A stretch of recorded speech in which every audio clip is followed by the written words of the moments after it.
Welcome to Midnight Movie Talk live from Los Angeles this Tuesday night. Your host here, Erick Weber, and we are discussing Nope. Just exited the theater about an hour and a half ago. A lot of things to talk about with this film. One thing that I need to make perfectly clear whenever we discuss these films and we talk about whether they're good, bad, or indifferently average, we are never going to go spoiler on this, especially with the movie not out for you guys till Thursday, so it's not going to happen. Let's start with the headline. It is absolutely a yep to nope for two primary, very important reasons to me, a person who absolutely loves technical filmmaking. If a film is technically on point or frankly above, way above that, you're going to have me. I'm sold. I'm in. Okay. So when you watch Nope and you're here with Jordan Peele, who as a director has now taken his scope, right? So we started with Get Out, small scope, right?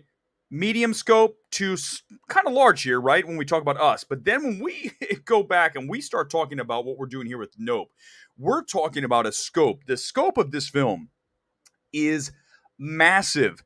And it looks like a zillion bucks thanks to Hoyt van Hoytema. He is absolutely on fire in this film. This is a film you have to see in a premium large format. You must pay the upcharge for IMAX, Dolby, whatever you get, 4DX at Regal. You've got to do that for this film because Hoyt's cinematography in this film is never anything other than astounding. And I think that's where, for me, when we want to go to a movie in the middle of summer, we're in the middle of July here, and we're talking about how there's not all these movies to see. We're running out of stuff. And then we get something like Nope, which feels humongous in scope. And the look of this film and just the choices that were made artistically by Jordan Peele, the director. Okay, we're going to talk about the screenplay in a moment. But from the visual and auditory aspects of this film, we're talking about a grand slam. I'll tell you what, the audio, the sound design in this film, the sound's moving all over the place. There's a part of the film, you'll know when it's there, and you will be like, I never knew these speakers existed in this place. That's how it feels like it's coming from all angles, and that's why it's important, vital, that you see this film in a Dolby or large screen, IMAX preferably, situation. You do not want to go low on this. You want to pay the upcharge and see this film. Now, okay, the film excels in the technical aspects. There's no question about that whatsoever, from Hoyt's cinematography, sound design, and I think Jordan Peele's artistic choices. Now, from a storytelling perspective, I will say this. I was a little afraid that what Jordan would do here is we were going to go down this non-literal, have a twist at the end that doesn't make any sense and is trying too hard, which I think happens with us and to a lesser degree Get Out. But I think this is his most straightforward, easy to access film. And this was my concern. Would this be a film that is only going to be for cinephiles, right? Is Jordan going to lean too far into the esoteric side of things? And I believe that what you get in trailer number 2 for this film is very much what Nope is, okay? And that's a lot of times an issue for the average moviegoer when the trailer doesn't equal out to what the film is. They don't match up. They do here, okay? So just know that the film you're getting from Nope is very much along the lines of what you see in trailer number 2. I don't think it gives it all away, but I do think that it gives a very accurate portrayal of what you're going to get when you step into Nope. Now, are there issues with the screenplay? Are there characters that possibly don't even need to be in the script? Yes. Do I think there's a better film here if you pare it down and lose a couple characters and maybe make it a little bit quieter? Not that I didn't like it. I'm just saying, do I think that we could have done that and maybe had even a little better film? Yes. But this is an absolute recommend from me for technical alone, and the story is strong enough to recommend. But from the visual and auditory aspects, this is why we go to the cinema, to experience this in your face, massive scope filmmaking. And I have great news for you. You're about ready to see exactly that here on Thursday night. Now, as far as details on the plot, we're not doing that, okay? I will say Keke Palmer is the absolute steals the film. She is fantastic in this film. I love her. The attitude, everything she brings to the film is perfect. Daniel Kaluuya, always going to be great, okay? So those two locked in. I think that Stephen Yeun, he's here. It's not a massive role, but he's here. Solid. No one in here is bad, but I would definitely say that Keke's the stars. Keke steals, okay? And then Daniel absolutely supports right there. I mean, the man has a presence about him, and that is locked in as well. So performances are there. Tech is absolutely there. And then the story is largely there. And I think that the good news is for Hollywood and for Universal is this is a film that will be easily accessed by most moviegoers. It's not too far out there, which we have with Us, and lesser extent, Get Out. But Us, I think, really at the end of that starts to go off into places where people say, okay, I'm not quite sure what is going on here and I need this explained to me. I don't believe Nope does that at a level that is an issue, which is very good news for Universal and should speak well to the box office returns. After seeing the film, knowing what it brings to the table and who is going to like this film, I am going to push my number on this film to at least 60 or more on the opening. I'm taking the high end of this. My initial was 40 to 60. I think we're going to go 60 and higher if this hits 75. If it hits higher, I will not be surprised because there's nothing else out. We had really nothing last weekend. We had Thor weekend 2, but I went to the movies last weekend and it was dead. There was nobody there. We need to have another big film in the marketplace, and this is it. This and Bullet Train, and we're out. We have nothing for like the whole month of August and September, as we talked many times here on MMT. So, good news for you. Very solid film. I would put it right there for me at about the same level as Us, just maybe a slight bit larger because, again, it draws on Spielbergian feels, and I think it's got some Jaws. It's got some Close Encounters. It's very much accessible as a story overall. Overall, there are elements that aren't totally perfectly come together and mesh as well as I think Jordan wanted to happen by the end. But again, I think that the average person who sees this film is going to like it. And I think we get an A- cinema score out of Nope. That's good. It's a very solid grade. Those are my thoughts on Nope. We'll go to the comments here in a moment, but that's the general takeaway of that. Let's talk about Halloween. Halloween Ends. The trailer just debuted. It's like a minute 15 trailer. It's like a condensed trailer. Exactly what we expected to get from it, right? I mean, it's literally Laurie versus the Shape, and you see what happens. I hope again that this film is the end of Halloween. As much as I love Halloween, guys, come on. At some point, we have to have Michael die, right? Michael Myers has to go bye-bye. And at this point, when you call it Halloween Ends, we have to have that happen. Give me your thoughts on Halloween Ends, the trailer. And we have this story as well I'd like to talk about tonight. Netflix only loses 1 million subscribers, which, by the way, it sounds bad, but they were forecasting 2 million. Okay, let's pull up the article. This is New York Times. Disaster has been averted at Netflix. The streaming giant said in an earnings report on Tuesday it lost 1 million subscribers versus the 2 million that they forecast during that dismal first quarter report. But come on, guys, let's talk about this. This is in the comments as well. You just lost 1 million subscribers. I mean, yeah, it's not 2 million, but 1 million people just said we're out of Netflix. And with product like The Gray Man, you're not going to be gaining anyone new anytime soon. You guys know how I feel about that film. Go back and watch that. That was an entertaining hour, to say the least. Let's talk about that as well. Also tonight, before we get into the comments, hit me with comments. We're going to talk about Nope. No spoilers. Don't even ask. I'm not going to do it. Tonight's kit, LAFC, right here down the street. I still haven't gone to a game. I've got to do that. All right, here we go. Comment time here on this Tuesday. Thank you for joining me. And if you would, please, because Thor is still in theaters and still doing pretty good business, hammer the like button for me. Rob, good evening to you. Seeing Nope on Thursday. Almost all reviews I've seen are positive, so that's a good sign. I'm predicting 50 plus million opening for now. I have it higher than that, but I think 50 is the absolute low end for this because the reviews are strong. I told you guys that reviews were essential for Nope. I think to get it above a 50 or a 60, you have to have good reviews for this film. It's not a Marvel film. It's not Jurassic World. It's not Minions. You have to have solid reviews that say this film is accessible. I think number one, that the average moviegoer needs to know that when they see Nope, that they're not going to walk out scratching their head going, what the hell did I just watch? Okay. Which I think Jordan Peele that was my fear. That's not what happens here. So that's very good news again for Universal as we look at box office. But I think that the reviews are very strong, okay, solid. There's a little divisiveness, but overall positive, and that will help push business up and lift it as we go through the weekend. And again, I think we're looking at an A minus cinema score, which is a very strong word of mouth for a film like this that is a bit of a challenge. It's not, easily digested stuff. And that's why I like Jordan Peele. He is ultra ambitious. And ultimately, don't you want to go watch someone that swings for the fences and maybe doesn't quite get it over the fence, but gets really close, gets warning track power? Yes, then Nope is that. He gets there.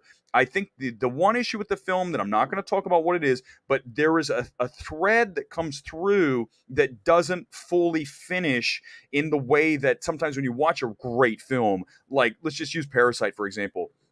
The way the film concludes and wraps and everything comes together in a way that you weren't necessarily anticipating, certainly with the violence that goes down in the last act of Parasite.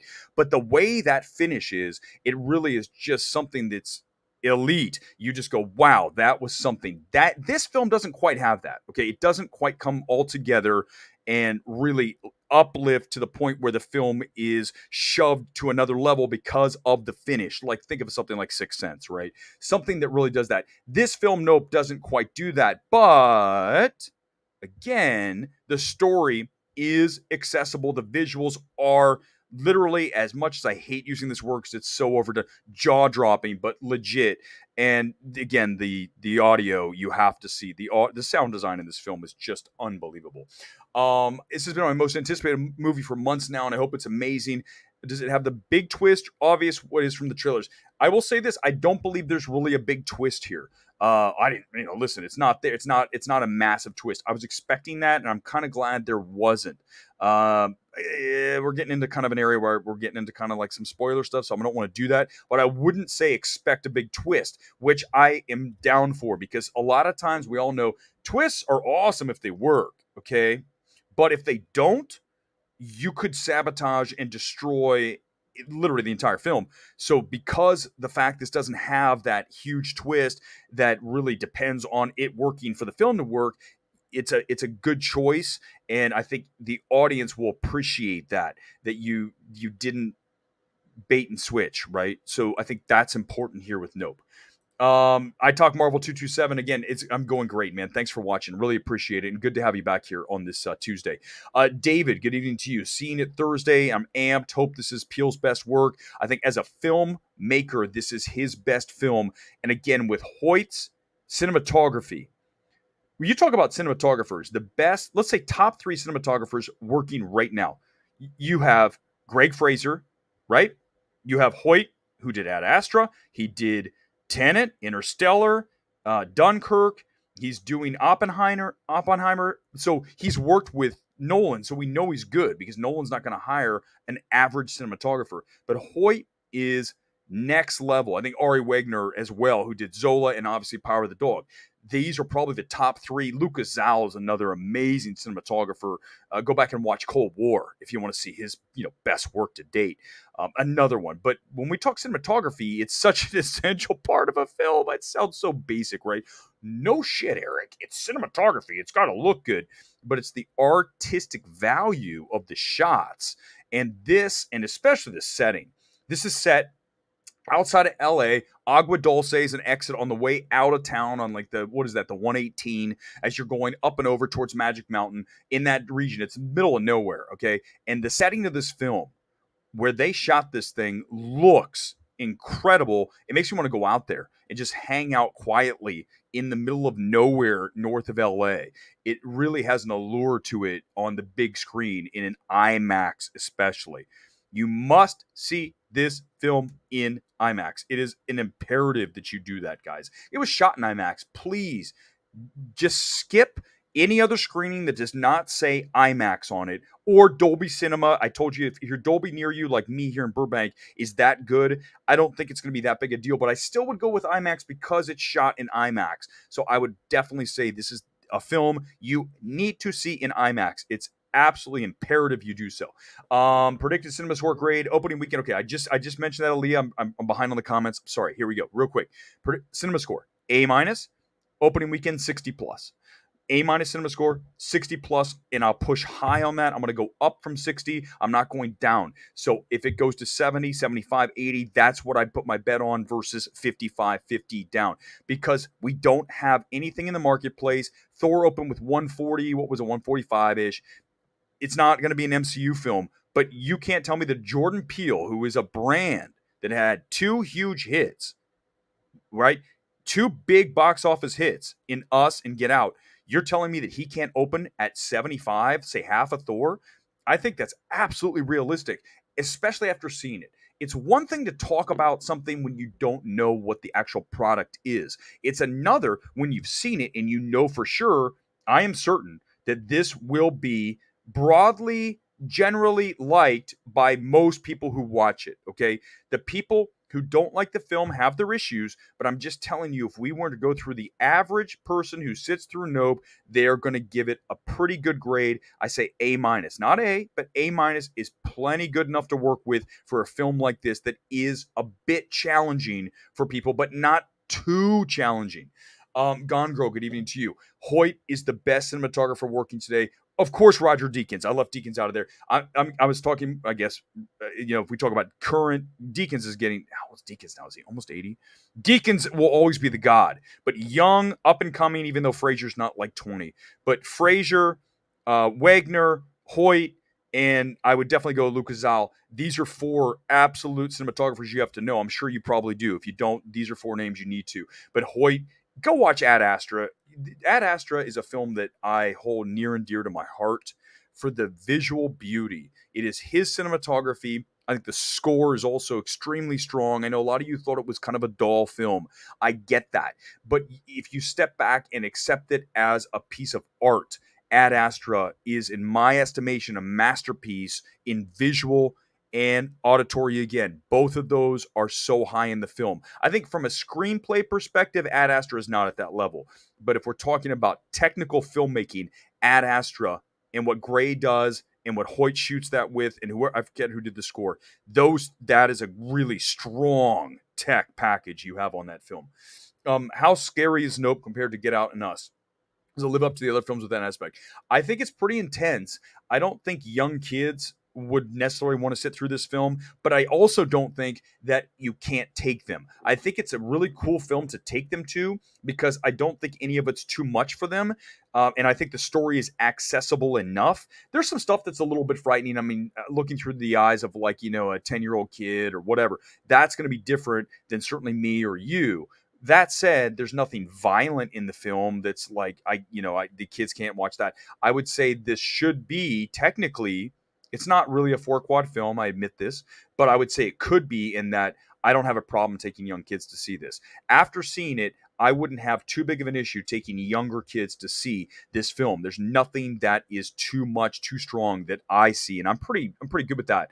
Having seen a lot of things with my kids when they were young, I was like, this is too much for them. This is going to be too intense. I don't think that's the case. Alex, good to hear. Hoyt, and the cinematography is on point. Excited about IMAX version. Enjoy watching films with technical aspect. Then you're going to love it, Alex. This film technically is what you want. And so therefore, if you love tech, you're going to love Nope. Screenplay, solid. I think it could have been better. But again, I'm going to go ahead and lessen that, right, on the evaluation. We're not going to make that as big a deal as the tech, because for me, ultimately, and I admit this freely, when a film is on point, cinematography, sound design, production design here, setting, all these things, the tech of it, the feel and look of the film, if those are there, I'm in. Everything else, it will work generally for me. It's just levels of how good we go up the scale. If the story screenplay is as strong as the tech, then we are talking about something that is a masterpiece, and we talk about something like Social Network in that case, right? We're talking about everything in the film is perfect. That's not the case here, but then again, it's very good. Everything is strong. I don't have a problem with any of this. You're gonna like the film. I'll be shocked if you don't. I'm telling you right now. I'll be very surprised if you guys don't like Nope. Thor 4 again. Eric, how good is Daniel Kaluuya? I love the guy. He's one of the best. Thank you for bringing this up. I didn't even see the second half of this comment. Widows. If you have not watched Widows, first of all, Widows for me is Daniel Kaluuya, and it is McQueen's direction. The direction and some of the cinematography choices that McQueen does on Widows is lights out. That direction, I can't. For me, when we talk about award films, we do this all the time. You need to be able to extract elements of films that are exceptional and only focus on that. So let's say Widows. From a screenplay perspective, I would say not that great. But from a direction standpoint, absolutely top 5 directors that year. You have to be able to extract the elements that are good. You could watch a very average film and have a score that is lights out, that is award worthy. That doesn't happen often, but it's a shame when it does. When the score is better than the film, like It Follows. There's a great example of a film that is not as good as its score. The score by Disaster Piece in It Follows is true. Listen, that is like Carpenter-esque, and I can't believe Disaster Piece isn't doing more stuff after that. But It Follows is a very average horror film, okay? Not scary, all those things. I like some of the ideas. But the score. So when we talk about extracting elements, we need to be able to do that. Why can't we have the It Follows score nominated for an Oscar? It's that good. So when you talk about Widows, thank you for bringing it up. Steve McQueen, direction. Absolutely one of the best directed films that year. Rob, I see the runtime's about 2:10. Do you think it could have been cut down and be better, well paced? I think it's well paced. I'm glad you asked this question. Wanted to bring this up. 2:10, it's really about 2 hours because remember, 10 minutes of credits or so. So it's a little over 2 hours. I didn't feel the film lagging too much. I think there is a way to make the film better by extracting one character. I won't say who it is. I think that you could largely remove the character, and I think the film would be stronger. Now, do I think that the addition of that character makes the film bad? No, but I do think that if you get rid of that character, I think the film is better. I want you guys to watch the film and tell me which character you think I'm talking about. That we'll talk about on Thursday. I don't want to do that to you because I don't want to lead the witness. I'm just going to tell you there's one character I think you can remove, and then you're going to bring the runtime down a little bit too. I think the film's better without that character. That would be my note to Universal. If I just saw Nope and I was at the, we talk about test screenings all the time. If I was at a test screening, I'd say, have you thought about losing character X? And then look what would happen after that. It'd be very hard. You'd have to go back and reshoot the movie in this case. But if I look at the screenplay, I would say that. I played cornerback. Thank you. Good. So Gone Girl, by the way, thank you for being a huge fan of the channel. I really appreciate that. I did mention the other day, when you are a film reviewer, just for context here on the comment. When you're a film reviewer, criticism, evaluation, you have to be able to have a short-term memory like a cornerback in football. If you get burnt on one play, the next play, you got to pretend it never happened. So as a critic, you've got to go in and pretend that you've never seen a Jordan Peele film. Okay, so I'm not trying to compare it against Us or Get Out. I mean, I am now that I've seen it, and I'm just telling you for you guys so you understand because you've seen the other two films. But when I'm reviewing it, I'm still trying to stay on a baseline, objective level where I'm just watching the film and saying, does it work or does it not work, period, this film as a self-contained product. Nothing else but just this film. And Nope absolutely passes yep to Nope, like I said when we started this thing. JT, glad you like Nope. Can't wait to see you on Thursday. You guys are going to like the film. Nope. You guys are. I mean, I can't wait. Come back here on Thursday when we do this Midnight Movie Talk, and you tell me that you don't like Nope. Tell me why. And I'm going to say one thing. There's a character that you're probably going to say we could have lived without that character. That's the only thing you're going to see. I just want you to figure out which character is Erick talking about. Word of mouth. I've alluded to this a few times here. I'm way behind in the comments. Let me zip ahead. But yes, here's the deal. Word of mouth will be strong enough. A- is good for a film like this. Okay, if this were an MCU film, I'd rather see it at an A. That's why Thor's B+ was real problematic. You're like, this is a film that really should be an A. I would rate it an A. Me personally, you know how much I like Thor 4. I think it's extremely entertaining. But for this, A- is very strong. Even a B plus we can get away with. Okay, I think Us had a B plus or was it an A minus. Get Out, I believe, is A minus, and I think Us was B plus. Either way, if this gets to an A minus, that's good. B plus we can work with, but A minus would be absolutely a very solid grade. Which means, by the way, word of mouth. I know we always talk about CinemaScore, and some of you are like, God, stop talking about CinemaScore. Just remember, whenever we talk CinemaScore, we're saying word of mouth. They are synonymous, right? They're the same thing. So that's why we harp on CinemaScore so much, is because that points to WOM, word of mouth. Okay. Did I play football? No, I was actually too skinny way back when. I did not play football. I wrestled one year, got my ass kicked. Holy crap! I don't want to go into that. I'm traumatized by that. So many years on. What do you rate the movie 1 through 10? I'm gonna sleep on that, but right now my grade would be a minimum 8.5. It might be a 9 because the tech I would go 9. Story I'd bring it down to an 8, so we might end up at an 8.5. Does that make sense? When we sandwich the two, the tech a 9 or higher, and the story an 8. For me, okay, overall, that gives us to an 8.5. But I could squeeze it to a 9 because I like the film, as you guys can tell as I talk about it. I like it more, so that's why you would go up with it versus down. So that's what I think. I think it'll probably be an 8.5, 8.5, 9. I know for sure. I just got to let me sleep on it tonight. Word of mouth is positive, pushing the box office up 100%. That's what it's always going to be. I'm glad you guys are excited. Listen, what I appreciate about you guys, first of all, being here on Midnight Movie Talk, is the fact that you at least semi trust my opinions on stuff. And I think ultimately the only thing I want you guys to get out of this is understand that whenever I discuss a film, it's always from the most objective standpoint that you could possibly have. At least I try my hardest to get to the absolute baseline of I know nothing about the director, the story. I just want to watch a film and say, does it work? Have all prejudices aside, any kind of biases, put them away, and just watch the film. Great example of that. You guys know I went to see Where the Crawdads Sing. I expected to not like the film. I did not want to watch the film. Wait a second. This is a pretty solid film. So you have to have that ability to always be fair with what you're watching. And that is a skill that you have to work on. And you have to certainly make that a priority as you watch a film. You cannot be biased because then it's going to affect everything. So I think it did a decent job tonight watching Nope, is staying flat and then letting the film wash over me and then reacting to it. Aaliyah, Netflix lost subscribers in a quarter with Stranger Things season 4, part 1. Bridgerton and Ozark. Yes, that's a great point. When you're losing 1 million subscribers in the middle of really should be a strong quarter with all this really compelling product, shows and films, then you're looking at an issue. In 1 million subscribers, a lot of people. Okay, so come on. I mean, I don't need to tell you that 1 million people. Netflix is not in a great spot. We've said it so many times, and it's not going to help when you guys watch The Gray Man on Thursday. I can't wait to have that conversation with you guys. When you finally watch The Gray Man, those of you who didn't go out and spend money at the theater, I hope you didn't, because you know how I feel about it. By the way, you guys see it's still here. Gray Man, the invite to the world premiere. Let's move it up here.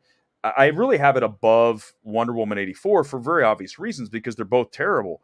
The Gray Man's terrible, and so is Wonder Woman 84. That's why they're perfect together over there. They're sandwiched. It's kind of hard to see with the thing there, but yeah, it's not good. But yeah, just wait till you see The Gray Man. Netflix is not in a good place. They better get in a better place by award season, because that's where they're bread and that's what they really want to be. Is they want to be an Oscar-winning studio for what? Best Picture. Apple already beat them with Coda. Don't ask me how that happened, by the way. Don't bring up Coda, please. Yes, I did see the Halloween Ends trailer. I watched it because why not? What are they going to show me in the Halloween Ends trailer is going to ruin the movie? You guys know I don't seek out trailers often because I don't want to have the movie ruined. But when I go to see a movie now with my AMC A-list, then of course I'm subjected to the trailer, so I largely watch. Sometimes I'll actually look away if it's a film that I'm really excited about. I honestly will do like one of this. I'm not even kidding you, because I don't want to know. But Halloween Ends, the trailer doesn't. And what's it going to give away? It's the end of Halloween. It's going to be Laurie versus Michael, and we know that. So I think it's fine. It's fine. What'd you really want out of that trailer, right? What was going to make you go, oh my God? It's like, we know what's going to be in there.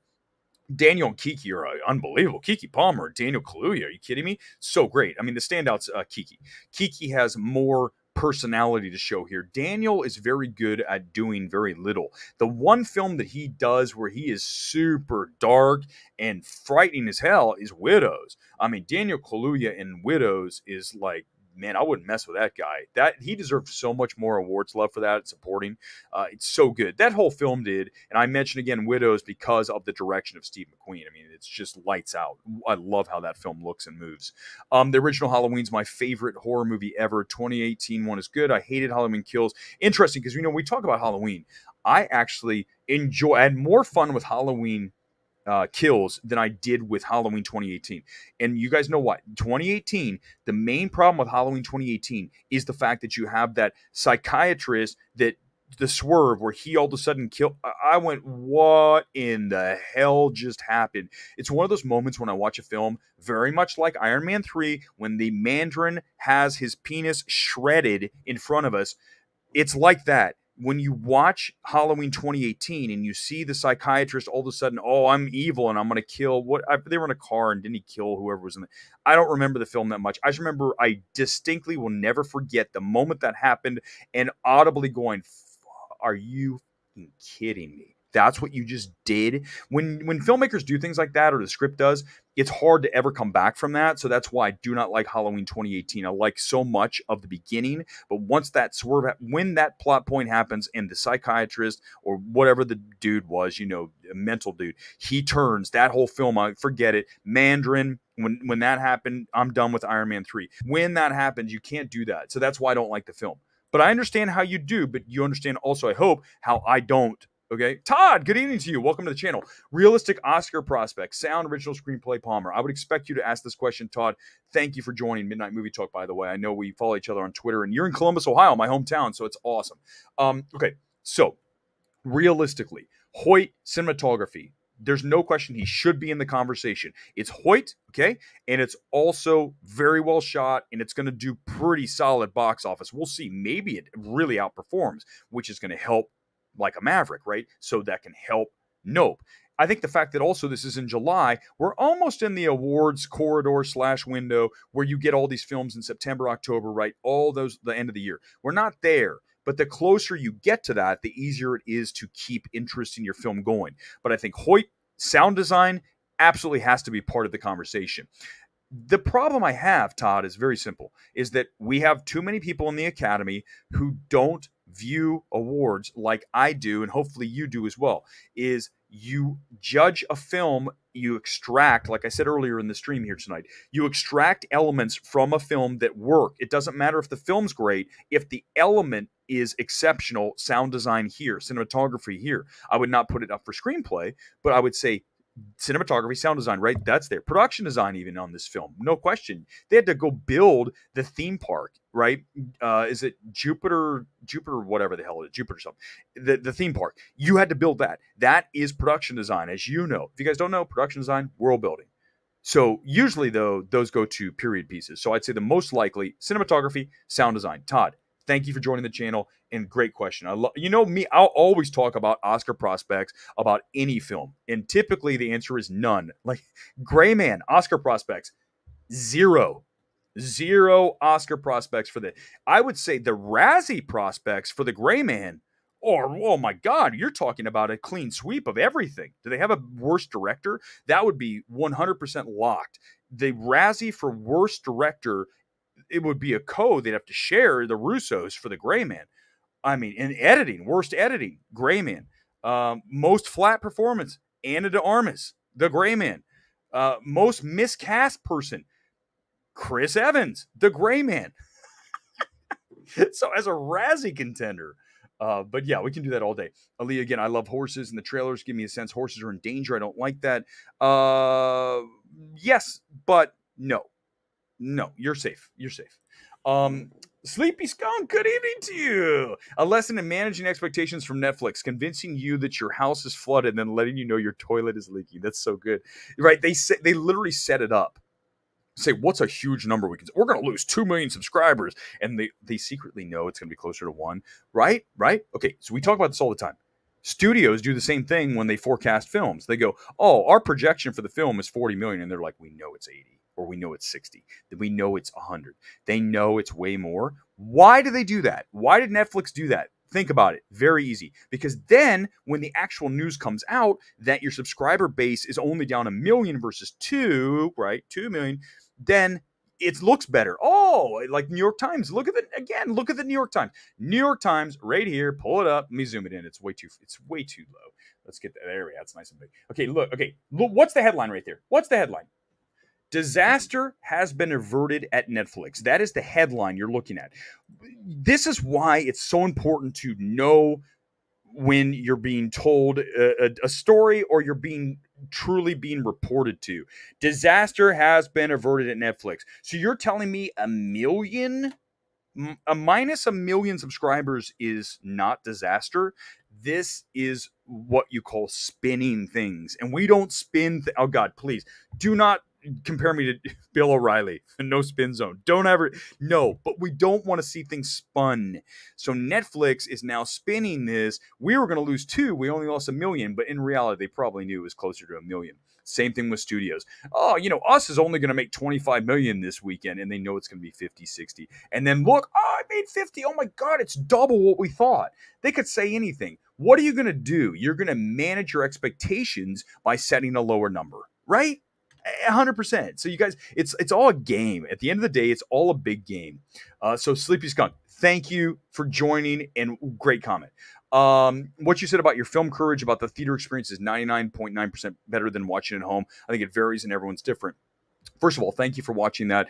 If you guys don't know, I have a few videos. I think it's up to 3 now with Film Courage. We did a 4-hour, I think maybe it's 4.5 hours, 4.5 hour shoot with Film Courage, where they just keep throwing questions at you.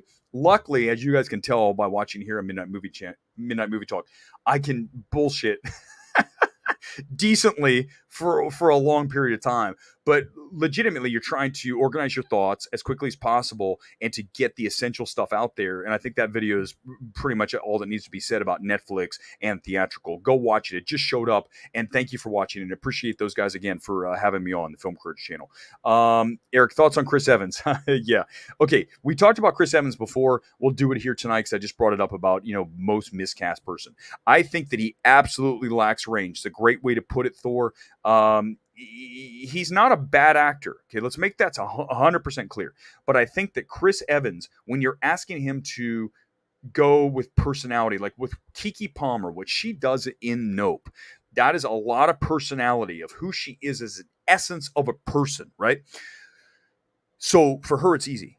For Chris Evans, I think that going beyond just being cool guy, okay, is not as easy as it is for, I use someone like Michael Shannon. Michael Shannon is like nuts, right? Legitimately like berserk in a way that when he's on screen, you're like, I don't know about that guy. He's dangerous. Chris Evans doesn't have that. Okay. I think we can agree.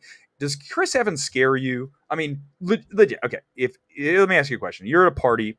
Chris Evans walks up and says something like, hey, what the hell are you looking at? Okay. He says that. And you're like, okay, yeah, physically, I'm scared of you. Michael Shannon walks up to you and says, what the hell are you looking at? Which one are you going to all of a sudden have your heart race a little bit more? It's going to be Michael Shannon. Okay, so when you discuss actors, you have to understand what their range is, what they work best in. And I think that when you ask Chris Evans to do this maniacal, psychopath, ex-CIA, torture, whatever the hell you want to call it in The Gray Man, we'll just wait till you see it. It's not the right thing. I think the film is better if you flip Chris Evans and make him the Gray Man. Okay, so just so you guys know, Gosling's the Gray Man. Oh my God, Eric, you just ruined the film. The film's ruined way before I told you that. Just wait till you see it. But if you flip Gosling to the psychopath killer, I think that Gosling has a darker edge to him, and we've seen that in things like Place Beyond the Pines. For sure, he was a really good kind of like bad good guy. And I think Place Beyond the Pines is good for that. With Chris Evans, he's better as a good guy. Captain America, obviously. He just works better in that role. I think he was solid in Knives Out, but I think that that's the problem, is that he doesn't have fully that range that I'm looking for when I'm trying to cast that character for psychopath. Doesn't mean he's bad. I just think there's better options, right? I just think that's the key. There's better option.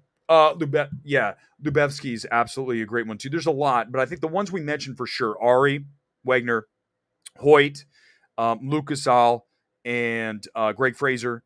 Deacons. These are all I mean, we've listed 5, 6, 7 huge cinematographers. There's a lot of good ones, and they get taken quickly because everyone wants to work with a good cinematographer. Wouldn't you? I mean, good lord, if I'm making a film, first call I'm making is cinematography. The first call, can I please get Hoyt to shoot this film? He says no, of course, but you're looking for someone. Look for that young, up and coming. I think Ari Wagner is absolutely that next person. We saw it, almost won for Power of the Dog. Greg obviously won, but what she did in Zola, to me, that 1-2 punch of what Ari does in Zola and then Power of the Dog, totally dissimilar, but yet both films look amazing because of her talent.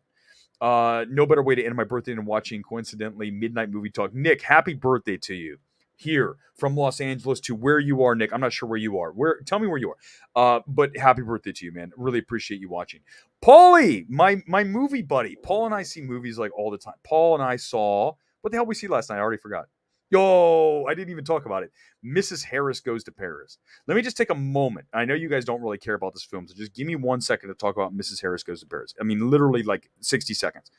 So I go to see this movie. It's focused. I hear it's so charming, this and that. Here's the problem with Mrs. Harris Goes to Paris. And Paul, I chewed his ear off last night. He largely agreed. But the film feels incredibly artificial, and everything coincidental about the film makes you roll your eyes around in your head going, oh my God, this character connects to this character and conveniently works with this. And the whole film feels fake. And that's why I didn't like Mrs. Harris Goes to Paris. There's my 20-second review of Mrs. Harris Goes to Paris. Fake. She wore a real Dior dress, but in reality, she got a counterfeit one from the bad area of town. I mean, it's just not a great film. Yeah, absolutely. Happy birthday, Nick. There we go. Oh, by the way, Paul, I didn't read your comment. My bad. If Us opened at 71, I agree with you. I agree. I think that, again, I have it 60 or higher. The range they're forecasting is 40 to 60. I don't see why not. Here's why. Okay, remember, Us was that June? Hold on, let me see. I got to look at what Us was.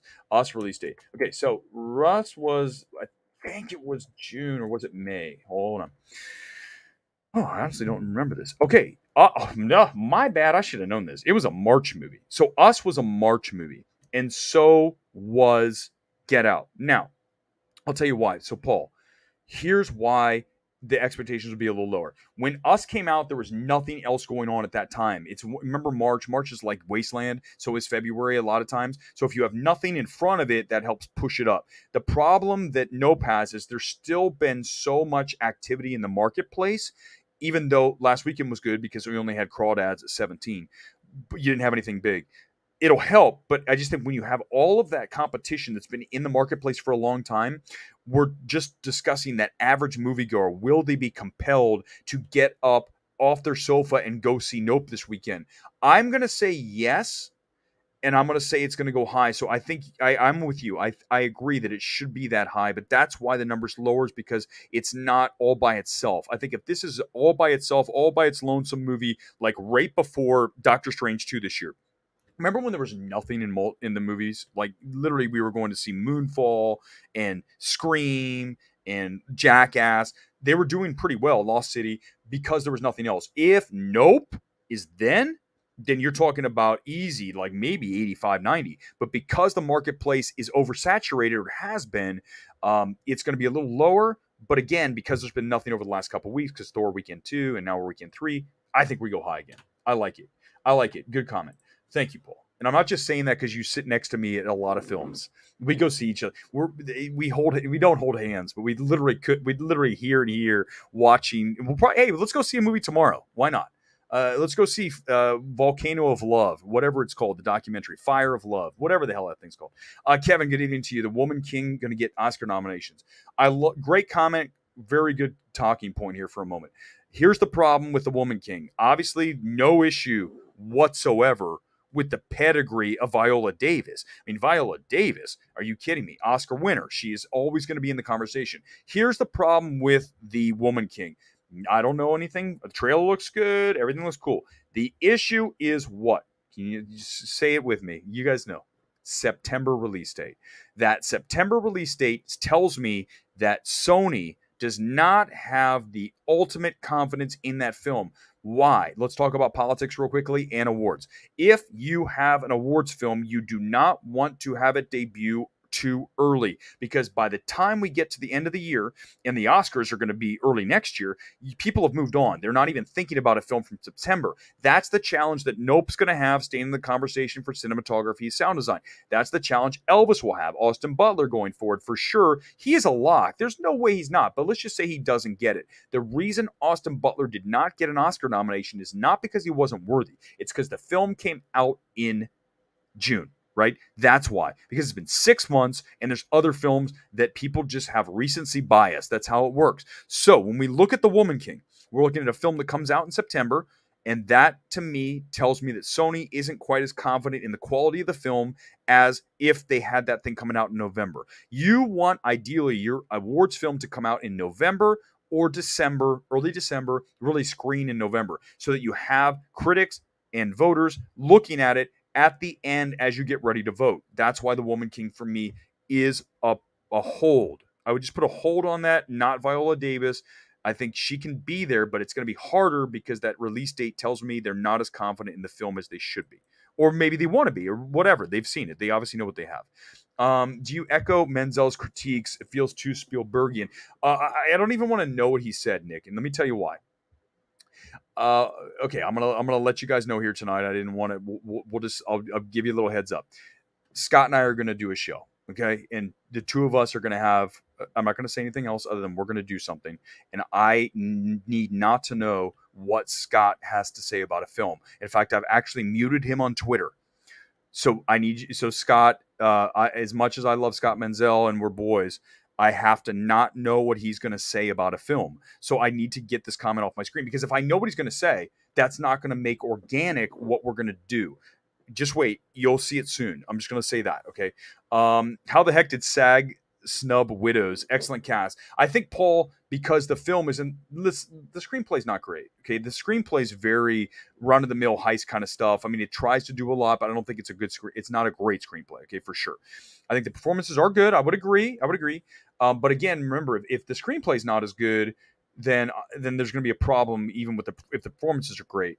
So that probably is the issue. But for me, it's not the. I'm with you. Everyone in the film, we know the lady's unbelievable. But direction, Steve McQueen, direction for Widows. That's where it's at for that film. Damien Chazelle deserved Best Director for First Man. Thank you for saying that, because here's the reality. I talk about First Man all the time, and it's back here somewhere. Where is it? First Man. Oh, you can't even. It's above the Florida Project, but it's up there. First Man, as a direction play, is absolutely warranting a director nomination and possibly a win. The problem with First Man is the screenplay is not the screenplay you should have written about Neil Armstrong. It's not. It's about his home life. It's not about Neil Armstrong going to the moon as much. It's there, but that's why people didn't love the film and connect with it as much. That said, Damien Chazelle's direction in First Man, just like Whiplash, just like we're going to La La Land direction, and when we see Babylon, I'm certain of it. This is one of our best directors working today. So I love the fact that you say Chazelle for First Man as a direction play. And let's really get this drilled down. We need to have more people that are able to extract elements of films and recommend and give them make them noteworthy for that specific aspect, even if other aspects aren't as good. So when I come to you tonight and talk about Nope, what are the two things I'm telling you about? Hoyt, cinematography, sound design. 1, 2. Keke Palmer, supporting. You really want to have a lead on that, but let's just say supporting. Keke Palmer is lights out, so much charisma. Like, it's literally just flying out of the film. So those are my plays for this film. If I'm having a meeting tomorrow with Universal, I'm giving this stuff away. I need to literally charge a consulting fee. I will go into Universal after seeing Nope and say, here's what you're going to do for awards. Number 1, your play is Hoyt for cinematography. Number 2, sound design. And 3, I think we can squeeze Keke in there as a supporting. If you slot her supporting, remember the studios decide that. If you slot her supporting, I think we can get this. I think we have a shot. Okay, I don't know if it's going to happen, but I think we can maybe do something here. Then they'd hand me $5,000 and I'd walk out of the room. Why am I doing it free on YouTube? What the hell's wrong? Universal Pictures should put Nope on Peacock. No way. Nope to that, Kevin, because we love Theatrical. And by the way, the Russos, was it Joe who said that? Theatrical. What was the exact quote? Someone help me with that. The quote was, oh my God, theatricals, it seems presumptive to think that everyone can go to a movie.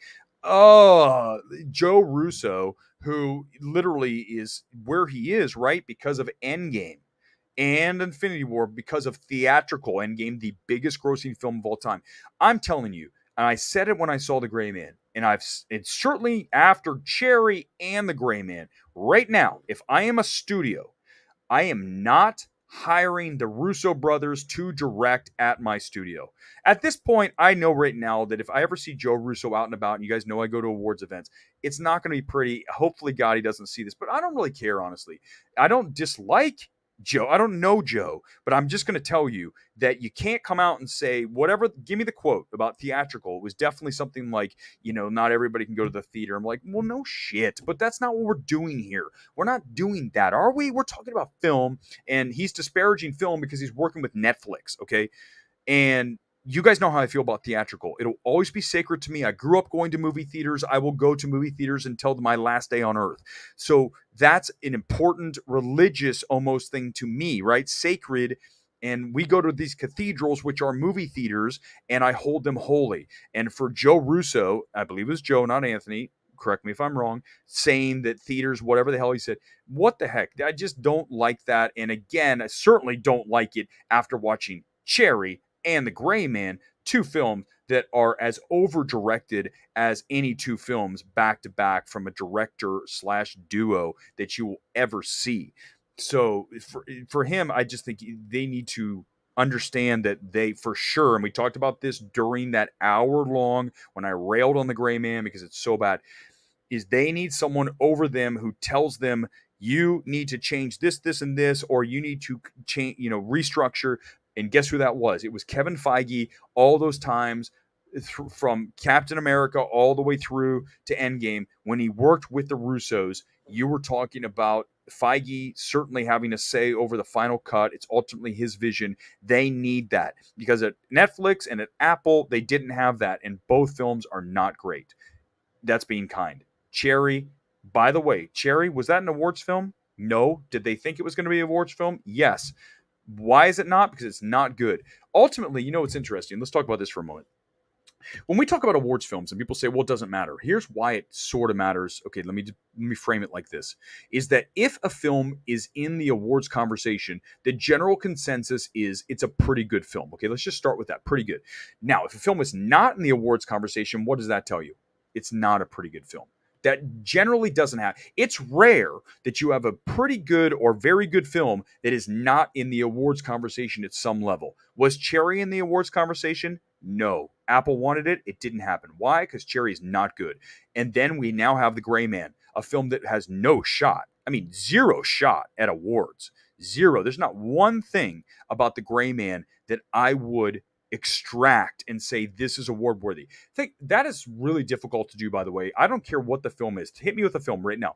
I will tell you one element of the film that is award worthy. At least one. I don't care if it's a performance, if it's cinematography, if it is score, maybe it's direction, not film, whatever it is, there's something. With both those films, Cherry, not even Tom Holland. So there's really nothing there. There's really nothing in Gray Man. So again, Russo brothers, don't say things like that, especially when you're like on shaky footing with these films you're making. Woo! I've got to go back. Birdman is a great film. I really like the way it's shot. It's up here, by the way. Birdman is right. You guys see it? There it is. Birdman's right there. Revenant. I'm not a huge fan on Revenant, but I will give you cinematography. That's a great. Thank you for bringing Revenant up. The Revenant for me is DiCaprio and cinematography.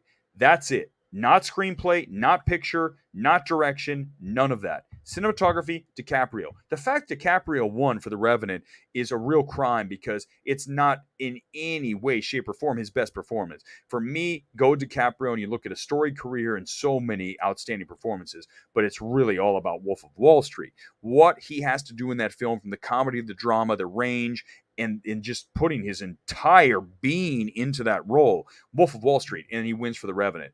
That's the weird thing about awards, right? People win often for not their best thing. And it's really gratifying when someone wins for what they should win for, like Bong for Parasite. Great example. Conversely, a terrible example is Social Network. How in the hell do you not award that best picture? There's no way that you don't do that, and that's what happened. So, that's crazy. Us had a B. Did it really have a B cinema score? Well, this will have above a B for sure. And again, I tell you why, because the end of Us was too esoteric and too hard to follow for most people. And this film is not that. I was expecting it to go off. There is something that happens. I'm gonna do this spoiler free, I promise. There's a thread, there's a story thread that begins at the very beginning of Nope and continues largely up through most of the film that you're hoping to see really pay off as that finish, the final finish that you're like, okay, that really worked. It really carried. I don't think that what Jordan tries to do to carry this through works in the way that he intended. I'd love to know how he intended for that to work. See how, guys, give me a thumbs up right now. Hit the thumbs up. Give me a like button for this. The ability to just discuss what I discussed about Nope with literally zero. You have no idea what I'm talking about, but I just explained what it was. Something from the very beginning of the movie, a story thread runs through the majority of the film, but I don't believe pays off or doesn't mesh as well with the overall finish as it should. I didn't tell you anything. I told you nothing. This is why you guys need to watch Midnight Movie Talk when it comes to reviews. I don't give away anything. Can you imagine coming on here? And I've watched some other reviews where people literally talk about plot points for the entire video. And you're like, dude, ultimately, we know what the movie's about. And I don't want you to tell me what the movie's about. I want you to tell me, is it good and why? Is it bad and why? Is it mediocre and why? That's it. It rarely involves plot. And if it does involve plot, you say it's because, as I said here with Nope, there's a character that does not need to be here, that is extraneous, and we need to extract that character, and the film's better. I didn't say who it was. I didn't say what it is. But my point is other people would say, there's this character, blah, blah, blah, and just like, why are you watching that? Like, I need someone why do you want to watch something that someone gives away all the shit? I don't understand that. Don't you want to go to a movie and just be like, oh my God, I didn't know this was going to happen. I have never once given away a plot point on this show. We've done it 4 months now, and I've been doing live. This is not taped. This is not edited. This is live, and I have never done that. And I think also, give me a thumbs up for live. I mean, let's be honest with each other. Which is harder, doing this live for an hour or stopping, editing, nope, cut. Which one? Alex, gave your channel a shout out on the most recent Film Courage appearance. Nice. Yeah, I did. Well, listen, here's the thing, Alex. So I'm really appreciative of Film Courage. I love it, and I will always enjoy talking shop in our case film with you guys or with them or whoever, because ultimately we want to get people to watch films that are great and maybe ours unheralded. You're all going to see Nope, so whatever I say about the film doesn't really matter. Come on, let's be honest with each other. But it's encouraging to hear that I liked it. That said, I think when I come on here and I tell you to go watch Poser, very small film from Oscilloscope Labs, go watch that film this year. When I tell you to go watch, what's another small film? Well, I just saw Mrs. Harris. Don't watch Mrs. Harris unless you want to watch something that's absolutely saccharine. But if you want to see Brian and Charles, another small focus film, but again, smaller film that I really enjoyed, and it's weird and cool, and I watched it twice actually. But that's why I'm here, is to really shine a light on those. But that said, I know you guys ultimately want to talk about Nope, and you want to talk about MCU, and you want to talk about these big films. So I think we start the conversation there, and then we end up with something where I tell you to go seek out Poser. Okay, so Poser should be on VOD right now. Go watch that film; it's really good. Kevin, good evening to you. Which is the movie that most excited to see for the rest of the year? Very good question for me. First thing that popped in my mind, Babylon. Because why? Damien Chazelle, Brad Pitt. Obviously that is where I'm at. I mean, why am I'm completely drawing a blank on Tanya Harding right now. Barbie. Yes. It's going to be great. I can't wait to see it. Plus, I know someone or some people that have seen the test screening of Babylon, and they raved about Babylon. Only piques my interest that much more, Margot Robbie. So that's why I want to see Babylon. There. There it is. It's like it's there, right? It's there. Okay, we'll go a little bit longer because we have a really strong audience tonight, guys. First of all, thank you for watching Midnight Movie Talk, and I really appreciate it. please like, subscribe, all that. You guys hear that all the time, but I really do appreciate that because ultimately we're building a community here where we talk about film, and I respect what you guys bring to the table. Hopefully you respect what I bring to the table. She said, I'm predicting we'll get the spotlight treatment. It's why it's slotted number 3 in my best picture next to Babylon and Flower Moon. Here's the problem with She Said. When I watched the trailer, it looks very flat to me. Now, I didn't want to watch the trailer. I was forced to watch it in front of Where the Crawdads Sing. I feel it should be like Spotlight. It is about Harvey Weinstein. I hope it's like Spotlight, but we got to remember one thing. Spotlight is a masterpiece of storytelling. There's zero question that the storytelling aspect alone of that tale, which is very difficult to tell, Spotlight, is so well done that I don't know if it's asking a lot for a director who's doesn't have the experience. You look at the resume, doesn't have the experience that you maybe would need to run it. That's my fear of She Said. I think it'll be solid, but to get to that next level, right, you need to have a director who has a very strong vision and is very capable of telling a story.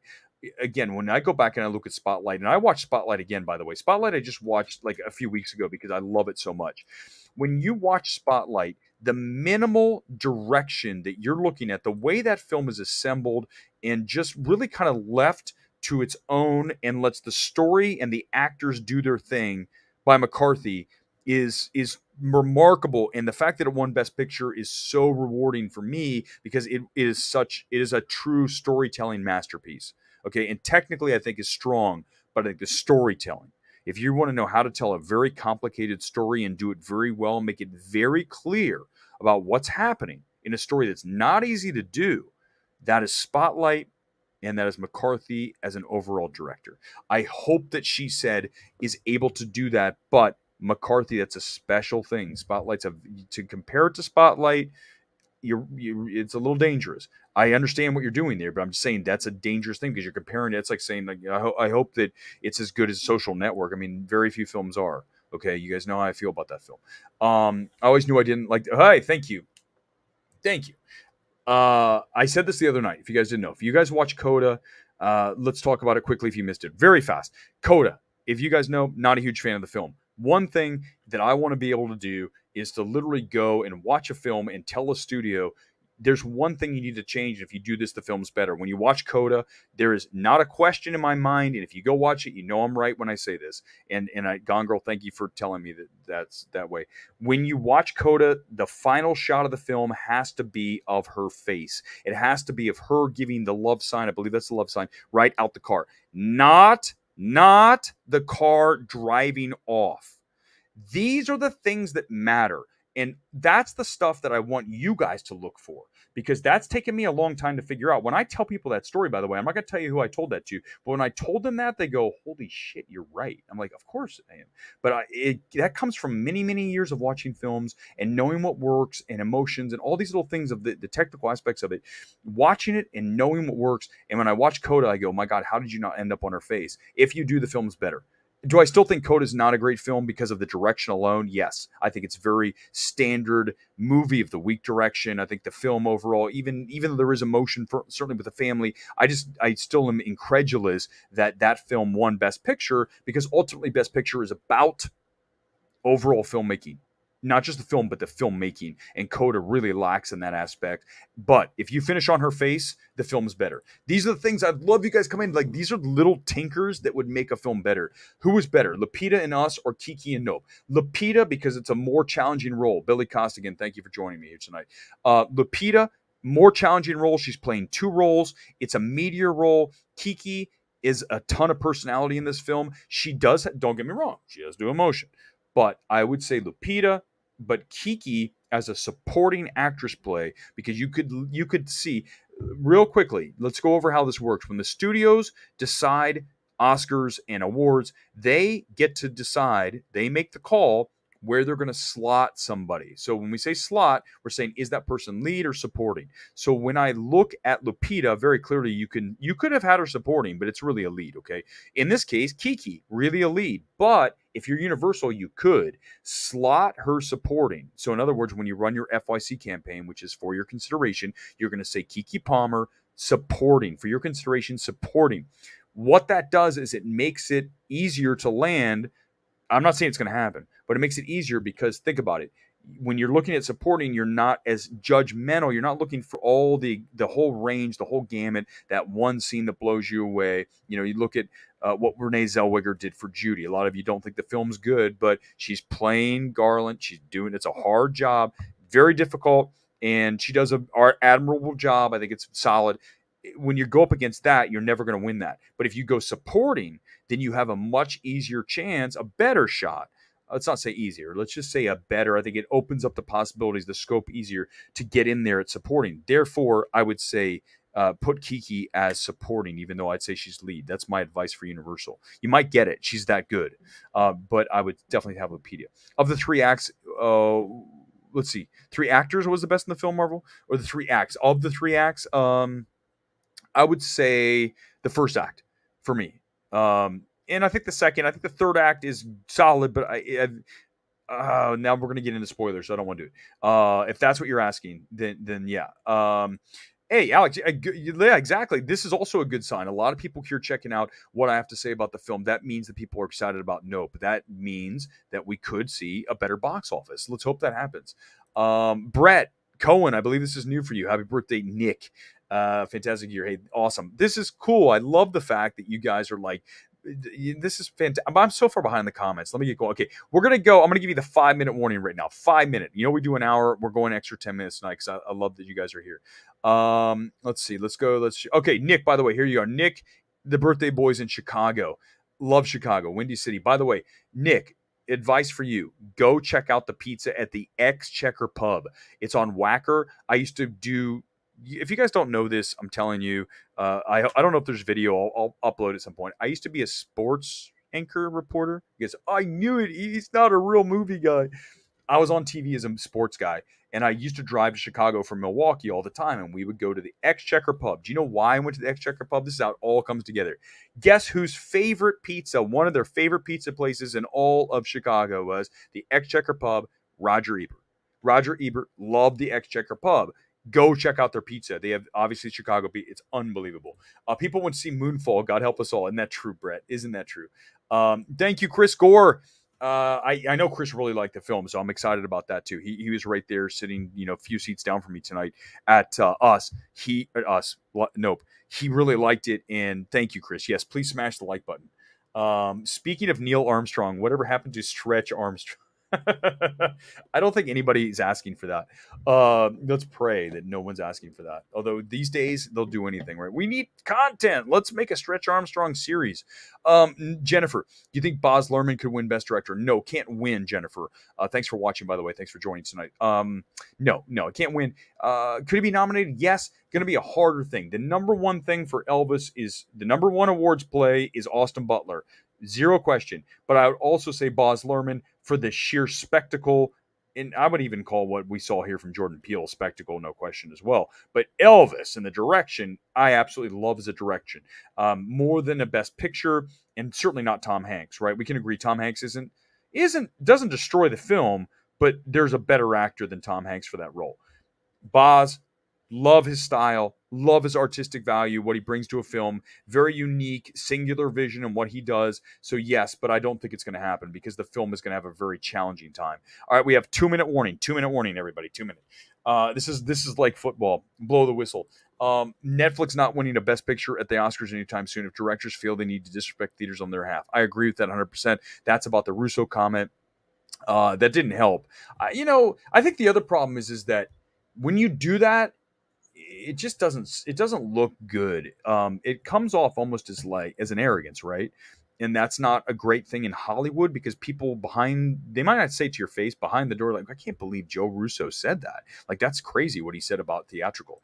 Nick, saw Phantom of the Open last night. Wonderful film. Phantom of the Open is probably my favorite screenplay of the year.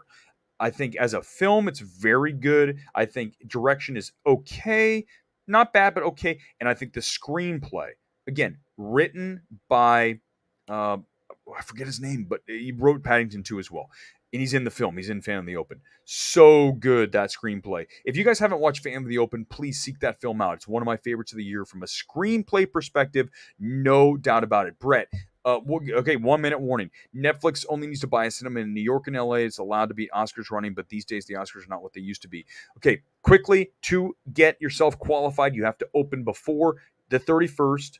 Well, the first. Okay, so you got to be in there by 12/31, and then in a theater for at least 1 week. Netflix already has that because they have Gray Man in some theaters. They'll do that for all of their awards films, but they've got to get a theatrical component. I know they're talking about it for Knives Out too. Got to get it done. 1 minute warning. 1 minute warning.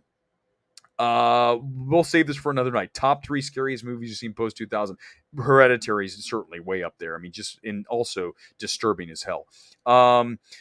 Good morning. Well, Seem, good evening to you, or morning for you. Good to be back on MMT. Always a joy to hear you talk movies, Jim. Iron Man 3, yeah. Yep. Listen, guys, we'll wrap it like this. I really appreciate you guys being here.